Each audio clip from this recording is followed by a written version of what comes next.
Yo, what's going on, guys? We are back for another Chainsaw Man video, and gosh, man, this chapter is just amazing. We learned so much about Asa. The Falling Devil is cooking up something spicy, we could say. But let's just get right into it because we start right where we left off in the last chapter of Asa just hanging upside down, and Yoru's like, "Yo, you're losing your grip. Like, listen to me." And then Asa, she's still getting these like negative memories or negative feelings that are flowing inside of her that are making this power like work, I guess. And she lets go. And Yoru's like, "Asa, repeat after me." And they say nail knife. And then one of Asa's nails just like pops off and turns into a knife, and like it hurts. Like Asa is in pain. You can see she's screaming out from pain. But she falls downwards and she hits the ground directly. But Yoru, she's like, "Let me snatch that body up real quick." And she's like, "Okay, let me deduce what these powers are and who this devil could be real quick." So she's like, "Okay, I still fall downwards, like because of the pain it's making her fall, I guess."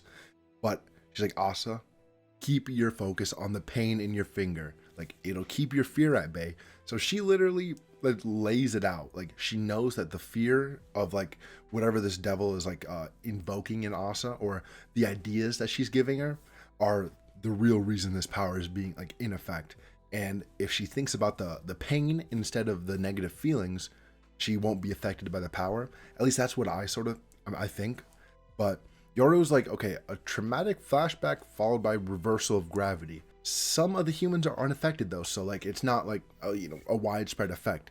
She's like, "The devil's name is trauma, gravity, moon, suicide. Like, what is it?" And like, this is so like, just this is literally us 2 chapters ago trying to figure out what this devil was, and it's like, no, this devil makes your hair stand on end. The fear is more primal than that. And she's like, "Falling," or she, at least she says falling because it's a question mark. But she's like, "Why did it appear? Like a coincidence, or was this famine's doing?" Like, so at least War knows that, I guess, famine is against her, or maybe they have some beef in some way. But they definitely have passed together. Like all the horsemen have a past together because they all fought Chainsaw Man. I'm pretty sure they all fought the Chainsaw Man together back in the day, or Pochita. And she's like, it could be famine doing this, like because we saw her, and now more stuff is happening again and again. And she already attacked Yoru once, but Asa, she's in the back. She's not in control of the body right now. She thinks about the dead cat again, and these memories keep flowing back into her. And Yoru just says nope, and she cuts her hand. It's like, so she would feel the pain again, so she doesn't think about the memories. And then like Asa's in pain again. Like she doesn't really expect this at all. She's just like chilling here and getting these these flashbacks, and then she just gets cut, and she's like, "Ah, fuck, what's wrong with you?" Like, but Yoru's like, "It hurts, right? Like it hurts. Focus on the pain. Don't focus on these traumatic feelings." And Asa's like, like she gets what we see later. Like she's scared of Yoru right now, and she gains control again, Asa, and she starts running. So I'm guessing she's trying to like run away or something, but then she starts floating up in the air again because the powers are starting to get in effect again because she's in the body. I'm not really sure because the implications are really weird about how this devil's powers are go into effect. But she goes up, she lands on like the bottom of like a walkway in an apartment, and she's fine, she's chilling. I love the scenery though. For when we go upside down, it just like looks just completely different. So Yoru, she's like, "Why are you afraid of me? Like, you drove me out of your body. You pushed me out. Why are you afraid of me?" And she's like, "I'm trying to keep us alive. Like, why do you fear me now, you idiot?"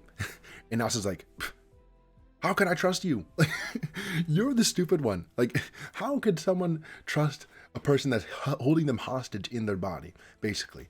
But Yoru's like, "Stupid? Huh?"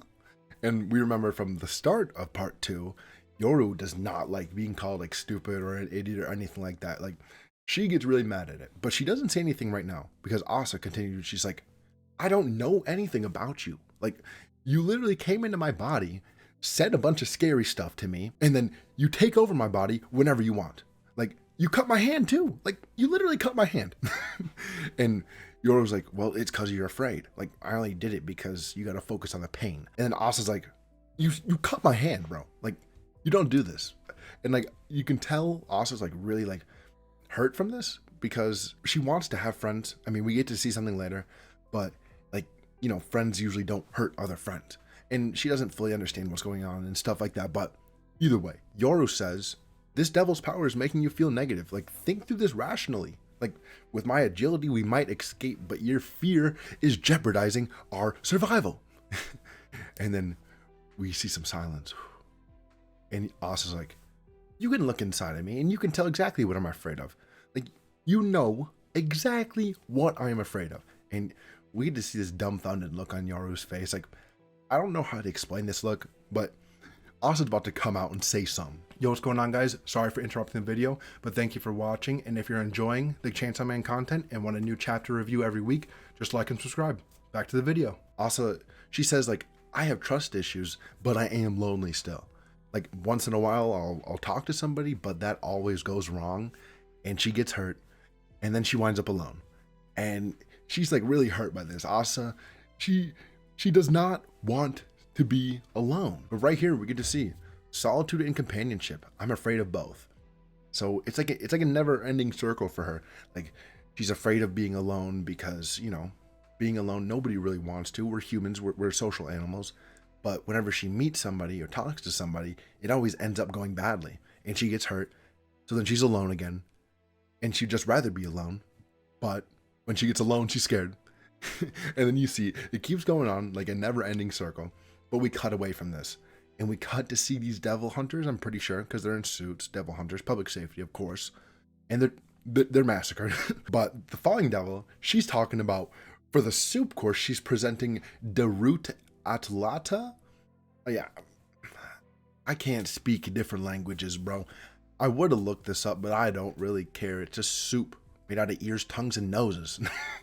That's probably not what it actually is, but it's made out of ears, tongues, and noses of devil hunters that tried to kill her. And I'm just guessing that it's been a few minutes and devil hunters have arrived at the scene, so she just murdered them. But we get to see this dude, and she like contorted him. I don't know how he's stuck like this, but he's holding the plate of soup with his feet, and it like his eyes are like stuck open and his mouth is sewed shut. He's trying to like yell, but he can't. This is just Fujimoto stuff, like, of course. And we see this devil taking this person through a doorway. We can't see what's on the other side, but this person's reaction, they're like starting to sweat. They look scared. And then we get to see this crazy double page of her walking this human in and serving him to this devil. And we can see on the bottom, there's like dead people and it's literally eating a head. And I'm just gonna guess with all the doors we see, we're in hell, HE double hockey sticks even. And she's serving up, I guess, food to these devils, and I'm not sure what devil this is. I mean, it looks like an insect, like more of a caterpillar, so maybe it's an insect devil or something like that. But it seems that this primal fear is feeding, I mean, it has to be a devil that's higher than it, so it has to be a more primal fear than falling. But it seems to be serving up these devils like at its leisure, like completely okay with it. So the last page of the chapter, we get to see the falling devil. She says, it's about time to serve the main dish. Its name, Asa Root Yoru, a human and war devil fusion. Okay, so we need to fight next chapter. I mean, unless somebody comes and saves us, Denji, Yoshida, maybe. But I think Asa is gonna have to fight. I mean, obviously, she doesn't fight. We haven't seen her do pretty much anything in this but like whine and get saved by other people. But like, nothing against Asa. I really do like her as a character, and I think this chapter probably is going to be a huge turning point for her character, and just like maybe she comes to accept the fact that she's afraid of these things and she goes forward maybe wanting to make a real connection with somebody. And I hope it's like Denji or something, because they are two people with really like a bad pasts at least, and they're good people generally. So maybe together they could make a good friendship. I don't know about romantics and stuff like that. Like maybe they'll get together, but Nayuta sort of hates her. So yeah, I don't know if a romantic relationship is in the question, if Nayuta really doesn't like her that much, but we'll see how that all unfolds later. I do think we get a nice fight next chapter. Maybe Asa does something. She strengthens her resolves and uses her fingernail like knife to do something. But it's seeming here that these devils from hell are sending people to kill Asa. And Maybe it's famine, maybe it's higher ranking devils that we don't know. But yeah, I think we get to see some fighting. Maybe Denji shows up to save us because, you know, Nayuta literally told him to go and he said he would. And maybe we get a reveal of who that devil that we just saw up there was. But either way, thank you guys for watching. Please like and subscribe, and peace.